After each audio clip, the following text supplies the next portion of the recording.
Hello and welcome everyone to this week's episode of the BirDie Golf Club podcast.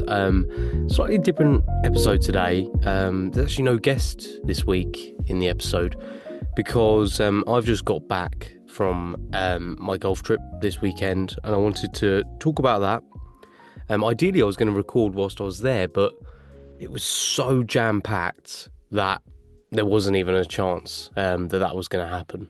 When it got to sort of 9, 10 o'clock and everyone's basically half asleep, it just wasn't going to work out. So I thought I'd just do a rundown today of it. But first of all, I also wanted to have a talk about the PGA Championship, which just went. I didn't catch a great deal of it, but obviously the build up to it was clear that Rory was somebody that people were looking at, and that Scottie was, as always, in the mix. But would Rory's form pick up? Because he clearly was sort of not struggling with his game, but just not 100% going into it, and that sort of continued throughout the weekend, really. From what I could see, just struggling. I know there was some driver conformity issues, but at the end of the day, if you don't quite have your game, you're not going to be able to compete in a major. Um, it's pretty simple, really, isn't it? When it comes down to that. And Scotty just did what Scotty does. He just middle of greens, makes us so many birdies, um, but makes it look so easy, which is just so incredibly impressive. I mean, I sat down on Saturday night, got into bed, put the golf on, whilst I was talking to Ben actually, who you'll remember from the early episodes of the podcast.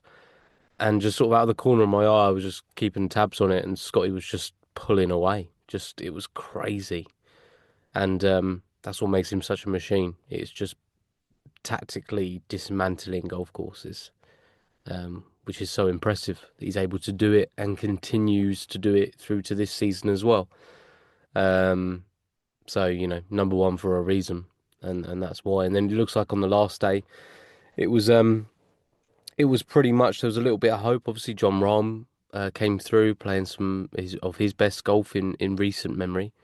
Um, but that golf course, you sort of have moments where you have to strike, and if you don't, then the trailing group that are coming up behind you that are in the lead have got chances to sort of pull away, and that's what Scotty did. So amazing work from Scottie Scheffler. Surprise, surprise, Scottie Scheffler is a very, very good golfer. Um, Not a total shock, is it really? And he gets another major under his belt.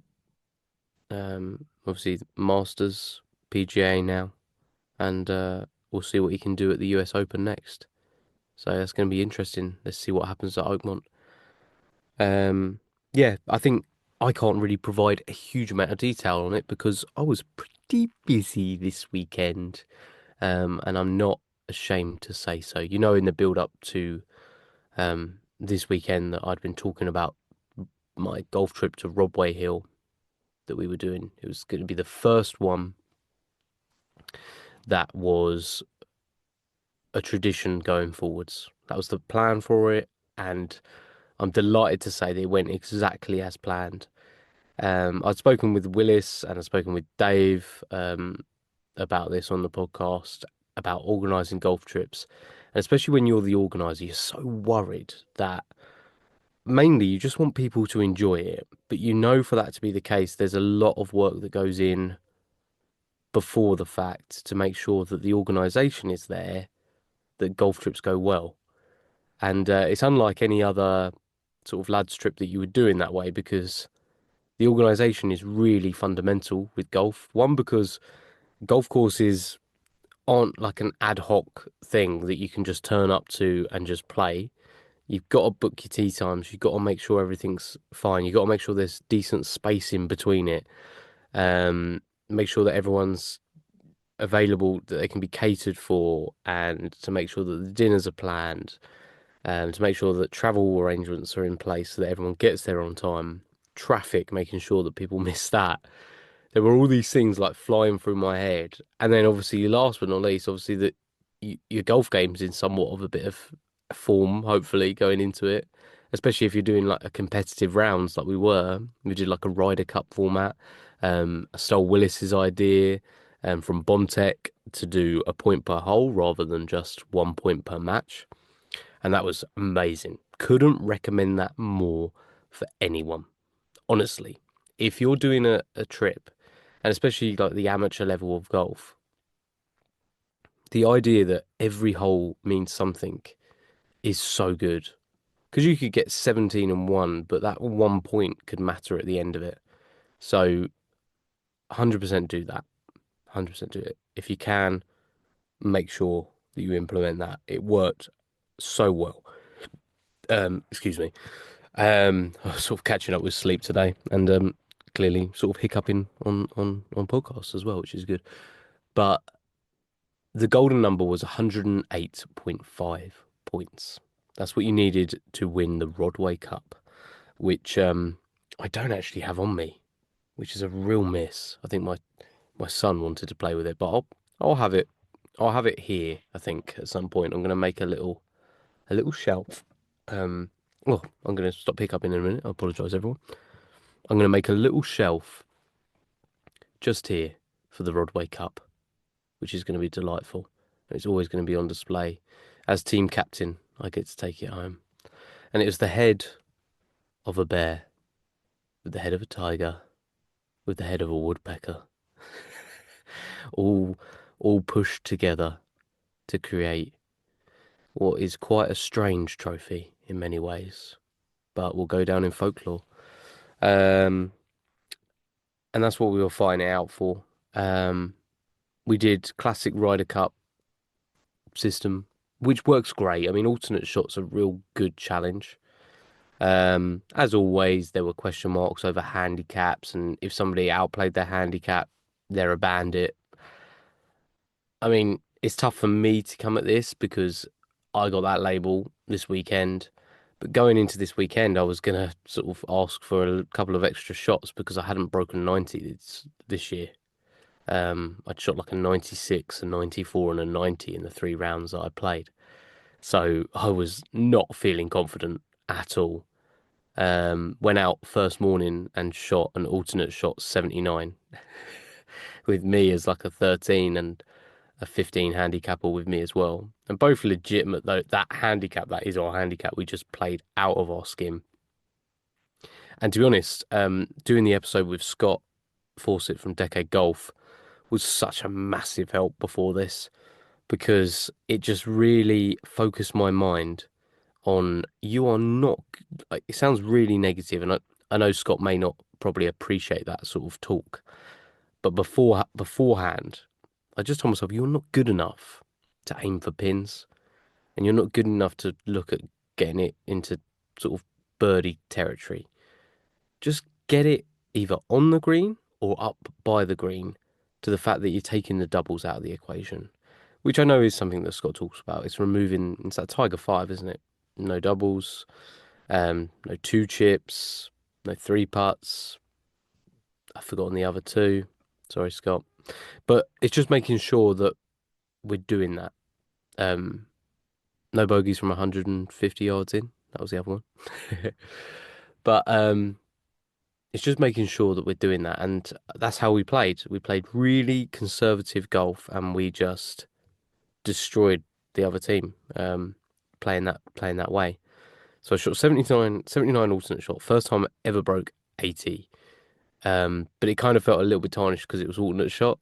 Um, so then went into the afternoon and played four ball, played my own ball, and shot an 80, which I was delighted with, but kind of gutted at the same time. Um, that was a great day, but we didn't finish until gone sort of 9 o'clock first day after getting up at 3 a.m. in the morning. So it was great, like zero complaints because playing golf all day, playing golf all weekend with your friends in the sunshine.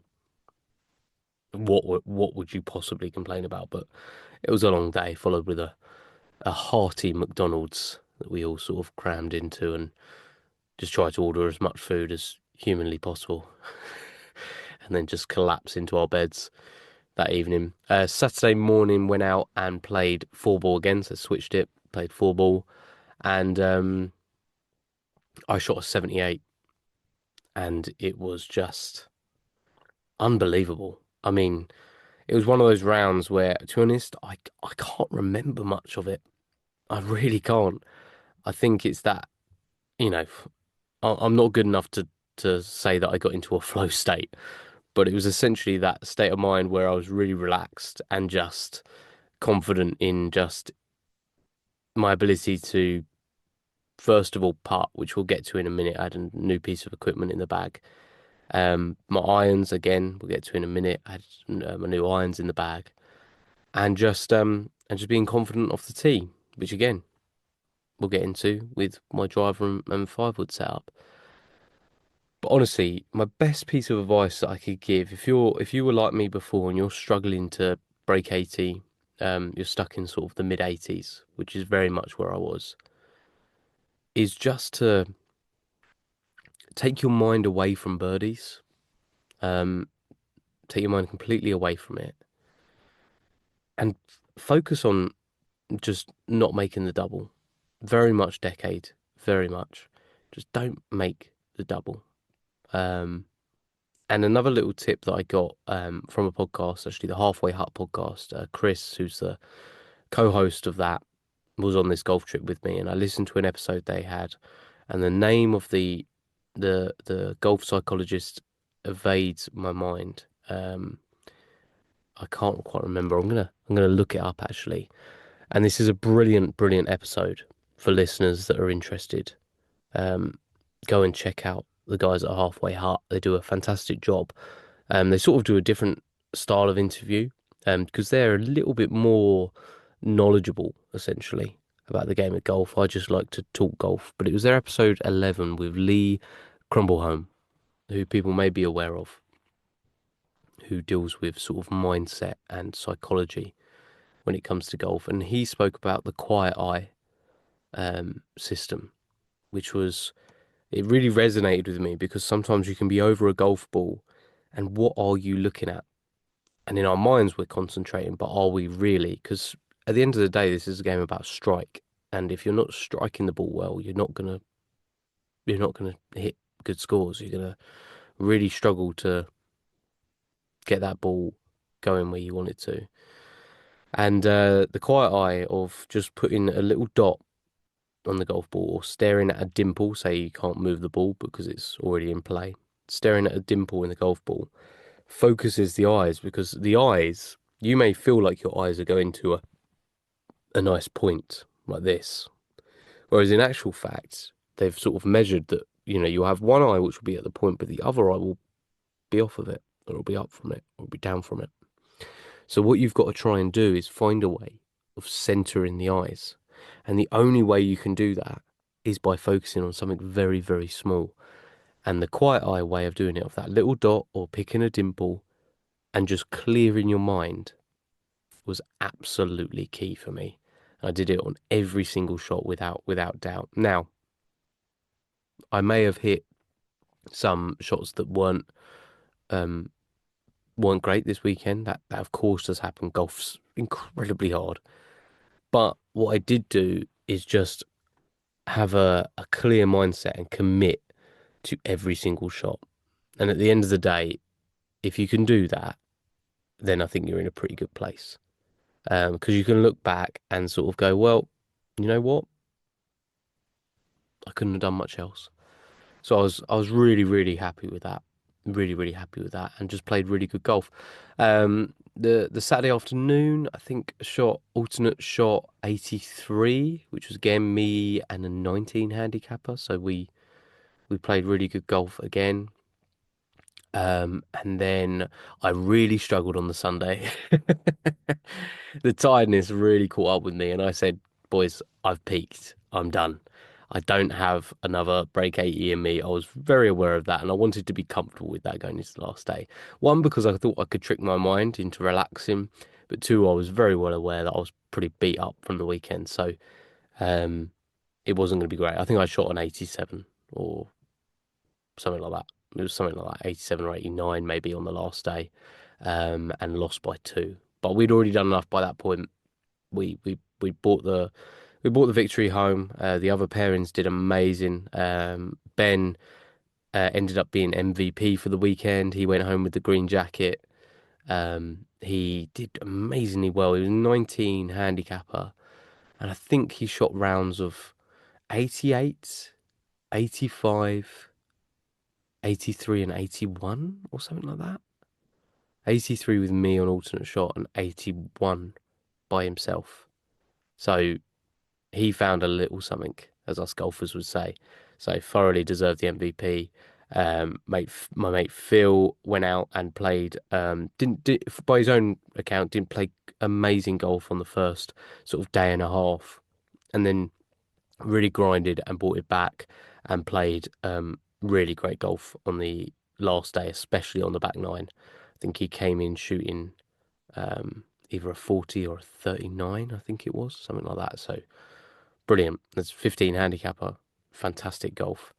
And Matt as well, who's on my team, played very consistently all weekend.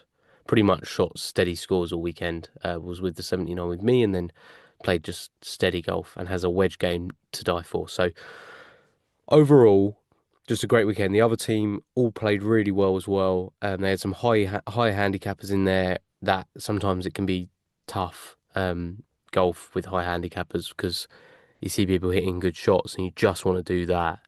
In fact, my friend Nick, quote of the weekend, which I'm going to get a plaque and put it up there when we go back next year. He just turned round after hitting three tee shots straight into the woods, OB right. He turned around and said, I just really want it to be fun. Which is just the perfect statement when it comes to golf. I just really want it to be fun. So thank you to Nick for that absolute gem. But overall, the weekend went great. Tweaks I would make, I would say if you're traveling on the first day of your golf trip, make sure that you maybe just schedule the one round in for that day. Likely, if you've got accommodation, you're not going to be able to get into it in the morning anyway. So the rush between rounds, if you're trying to get out again, I'm not sure it's worth it. I think schedule a round in for around 11 o'clock, let people get there. If you want to get there super early, avoid traffic, everything like that, do that. But get there, 11 o'clock, round finishes 3, half 3, and then people can just get into their accommodation, chill out for a bit, go to the driving range, go to putting green, chipping green, have a little chipping contest, whatever it may be. But just settle into the weekend on that first day. I think that would probably be my biggest takeaway from the experience. Two rounds on Saturday, absolutely fine, and then a singles round on the Sunday with maybe an early morning round if people want it. But I wouldn't, other than that, I wouldn't have changed a thing. And the weather was unbelievable, which over here in the UK is is very rare. So getting onto equipment, because obviously I was going into the weekend and that's not me. That was the chair squeaking or something, if you heard anything. Um, Going into the weekend, I was obviously a bit nervous because I essentially had a lot of different clubs in the bag. And this podcast and my Instagram page and everything has been fantastic for collaborating with brands, but it obviously means change. And, you know, with fickle beasts as golfers, the club I'd had in the bag the longest is right here. If you're watching on video, you'll see right now my white head cover. I'll take that off. Oh, there we go. It is the Crank Pro Tour fire driver. Set at 9 degrees, with a stiff shaft in it. And what I mean, I've spoken. We had Lance on the podcast, Lance Reader, the owner of Crank, on the podcast, and I can't speak more highly about that driver. I mean, it literally saved me on so many occasions with my heel striking. I would hit these heel strikes where I felt like the club face had no choice but to collapse in towards me, and yet it would somehow just be a low heely cut that stays in play. It was unbelievable. And when I middled them, they were bombs, and I was just so happy with it. It genuinely made me so confident. I hit driver so many times all weekend. I think I hit driver every par four, every par five. So I can't speak any higher of the driver. Go over to Crank, tell them that you've been sent by the Birdie Golf Club podcast. It helps out the podcast, and go and get a Crank driver. Just do it. Just do it already. Um, it's worth it. And I also had the Crank 5 wood in the bag this weekend.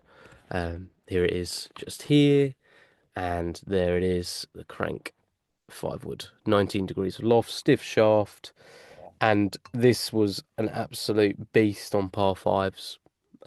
If I had 230, actually, Broadway Hill, the 11th hole, there is a 240 yard par three. I think it's one of the longest in the UK. Um, and that was absolutely ideal for it. Wouldn't always necessarily get to the green with sort of the way my speed, but front edge most of the time, and the ball flight is beautiful. You can manipulate it. You can hit a nice fade. You can hit a nice low one. You can hit high ones. It's a fantastic club to have in the bag. Moving on to wedges, Bombtech wedges. Um, I was dubious of Bombtech wedges before I got them. The price point is ridiculous. Simple as that. Absolutely ridiculous. And yet they perform incredibly well. Fantastic spin numbers, consistent ball striking, great feel, just overall a fantastic wedge. And I think you can get an entire set of wedges for $120. Unbelievable. Moving on to the irons, which was the second newest club in the bag. Um, we have the BirDie Golf Designs Goat Collection irons. I've got the Apollo stiff shaft, 85-gram shaft in there with BirDie Golf Designs grips, and these are the joint star of the weekend for me. Just really are the joint star of the weekend. Such a buttery feel off the face, such consistent striking. I love a bladed looking iron, which is what these are. These are blades, but they are so forgiving also. Hit plenty out of the hill, as is my tendency, and they never killed me, other than the one that found the hosel. But that, I don't think any golf club can do anything about. That's just being a poor golfer. Um, but these enabled me to be so confident in my strike. I'd been playing regular um, shafts, and I just desperately needed stiff. And these were fantastic. So good. The old lofting system on these as well, but still got plenty of distance. Spin rate was beautiful with them, stopping relatively quickly, and just yeah, I'm absolutely in love with my new irons. So go and check out BirDie Golf Designs. They have a range of golf clubs which are really beautiful, like stunning golf clubs. Probably one of the better looking direct to consumer brands out there. 100%. The the BGD design on it is just really timeless and classic, um, and just a beautiful look at the profile as you look down at the ball. So go and check out those guys. And the newest piece of equipment was 2 days, 2 days before we went. Now my teammates, especially Ben, were very very nervous about this, because I am not known as a good putter. I am a bang average to poor putter. Um, I would say I probably averaged at least three free putts per round. Um, I think that's probably about right. Yeah, realistically, especially going into this trip, there's the last 3 rounds before it when I shot the 96, 94, and 90. So to have a new putter in the bag was nerve-wracking for me and for them. But we have here the Runner Mallet putter. Um, Now I don't know if I'm necessarily spilling the beans a bit early on this, but Runner have already won sorry, came second in the My Golf Spy 2025 uh, best bladed putters of the year. Runner came second in that. They've also come second in the mallet. I don't know if I've gone a bit early with that, um, but there we go. I did it, and I am blown away by this club. Like, let's get this head cover off so you can have a good look at it. Oh, sorry if I knocked the microphone. Here we go. The runner putter. Now, I don't know if you can see that on there, but I was pretty shocked because it came with my logo, like engraved on it, which was just so good. Um, but there we go. Yeah, there's a nice look at the profile of it. Now, this putter at the back, can you see there has movable weights, which is the technology that makes this such a special putter. Simon Lino, who we had on the podcast, go and check out that episode now if you haven't already. It's a really eye-opening episode. Basically spoke about how everything on this putter can essentially be changed over time. He comes from an engineering background, so for things to be modular just makes complete sense to him. And the movable weights in the putter, now we're used to seeing it in drivers, we're used to seeing it even in woods, but in putters it hasn't really been there, or certainly hasn't been heavily spoken about before. But this putter was built to my spec anyway, based on my arc, based on the putting stroke that I have, what I like to visually look at, what whether I'm right-handed, left-handed, how far I stoop over the ball, address, everything like that. This putter was built for that. But not only that, then when you get it, hit 5 putts like it asks you to, and then it will tell you what to do with the weight based on where those putts finished. So for me, I had to just take a little bit of weight away from the heel, which is pretty common in my game, clearly, and move it slightly towards the centre. I did that, and I was pushing putts before, and every single putt was running on the line that I wanted. And that's not an exaggeration. That's not me marketing this because, being transparent, I've been sent this. So I haven't paid for these clubs. But I'm being completely transparent here.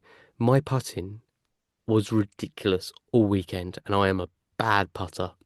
And I'd have I'd basically say to anyone who came on the golf trip with me that weekend, did I putt well? And they were like, you putted ridiculous. I think one of my friends said it looked like from 10 foot out, you were treating them as 4 foot putts. Because I just felt so confident. Everything was running on the line I wanted. The pace was great. A soft feel off the face. The ball was rolling end over end. Honestly, absolutely blown away by that putter. And I just can't wait to get it out back on the course and play with it again because I'm feeling really confident with it. And I'm delighted I broke 80. Like, to do it by 2 as well was nice. To get that 78 in really just takes a bit of pressure off of myself because that was what I wanted to accomplish this year. Um, so I guess it's just, where can I do it next? Maybe pick a course with a little bit of a harder slope rating. But speaking of Rodway Hill, if I've got UK listeners, if you're looking for a really affordable golf trip, then I can't point you in any other direction than Rodway Hill. The staff there are very polite. Barring one. I won't go into too much detail, but it was all sorted, kind of. But we're just aware of it for next year.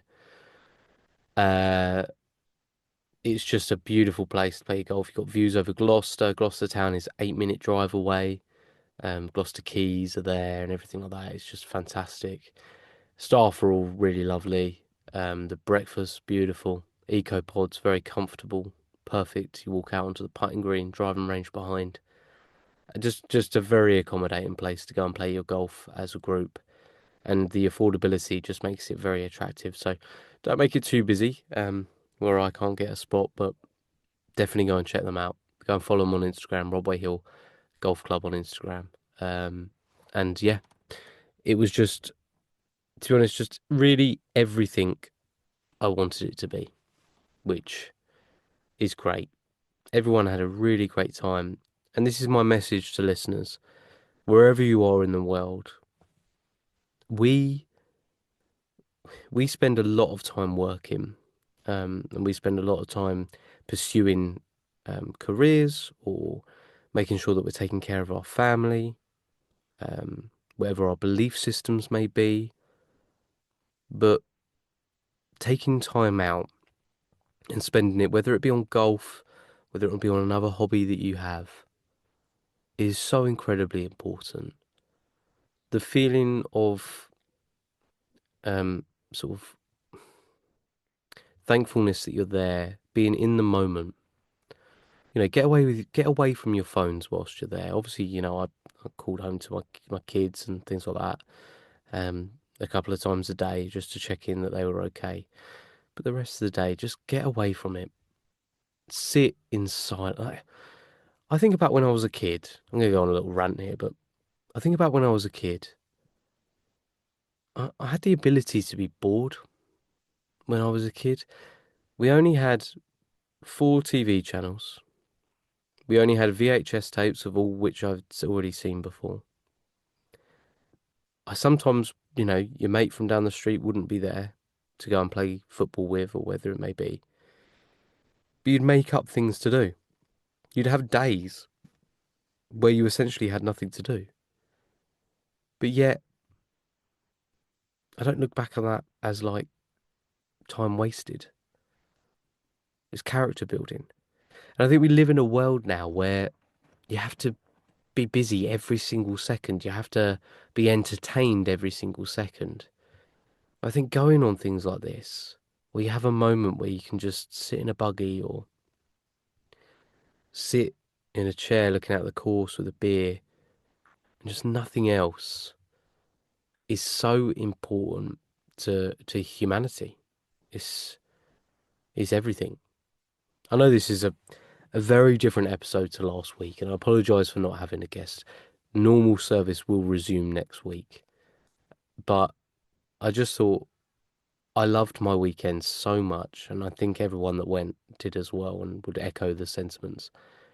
That if you're thinking about starting a yearly golf trip with your buddies, don't think about it anymore. If you're in a position where you're able to do it, go and do it.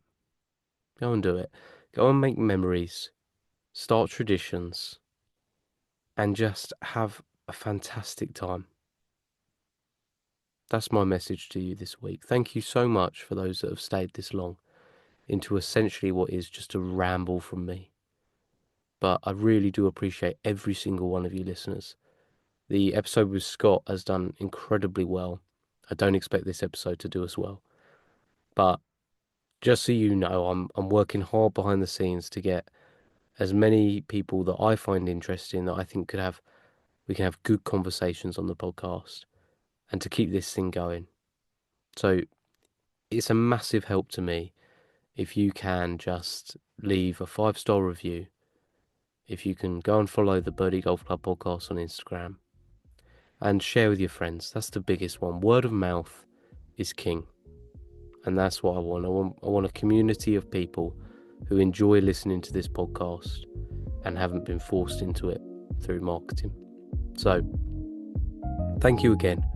And look forward to next week where you'll hear a little bit less of me. Bye for now, everyone.